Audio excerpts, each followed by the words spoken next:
قافلہ کوفے پہنچا، رات کا وقت تھا،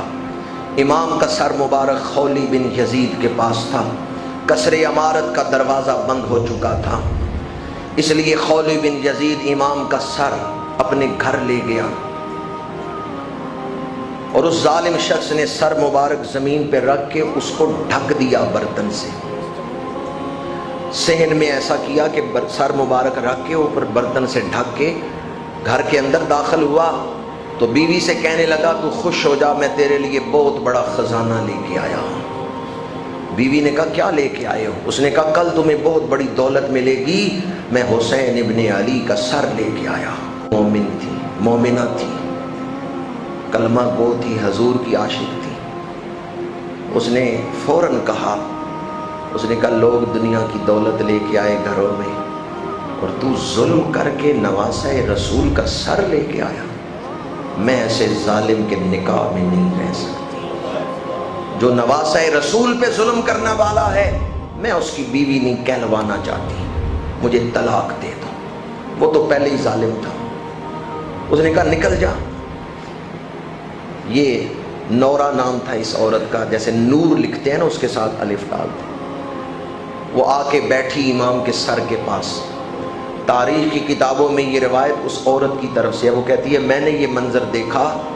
جب میں امام کے سر کے پاس بیٹھی آنسو بہا رہی تھی، میں نے دیکھا آسمان سے لے کے امام کے سر مبارک تک نور گر رہا ہے، نور برس رہا ہے امام کے سر مبارک پر، اور اس نور کے اندر پرندے اڑ رہے ہیں، وہ پرندے اس نور پہ آ کے لگتے ہیں، اس سے محبت کرتے ہیں۔ یہ تو کوئی ایک جھلک اسے دکھائی گئی نواسہ رسول کی عظمت کی،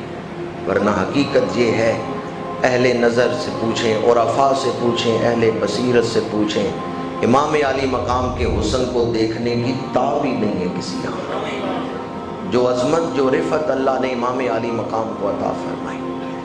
دوسرے دن خولی بن یزید امام کے سر مبارک کو لے کے گورنر کوفہ عبید اللہ ابن زیاد کے دربار میں گیا۔ کئی دن گزر چکے ہیں شہادت کو، دھڑ کربلا میں ہے، سر کوفے میں آیا ہے، اور سر مبارک جو ہے وہ اس نے میز پہ ابن زیاد کے سامنے رکھا۔ ابن زیاد امام کا محب نہیں، دشمن ہے، یہ سب سے بڑا قاتل ہے کربلا کا، اس کے حکم سے سارے ظلم کیے جا رہے ہیں۔ لیکن جب اس نے امام کے چہرے کی زیارت کی، اب یہ دو تین پہلو سامنے رکھیں، سر مبارک دھڑ کے ساتھ جڑا ہوا نہیں، سر جدا ہے، دھڑ جدا ہے، اور آج شہادت نہیں ہوئی، شہادت تو چند دن پہلے ہوئی ہے، سر مبارک بعد میں کوفے پہنچا ہے،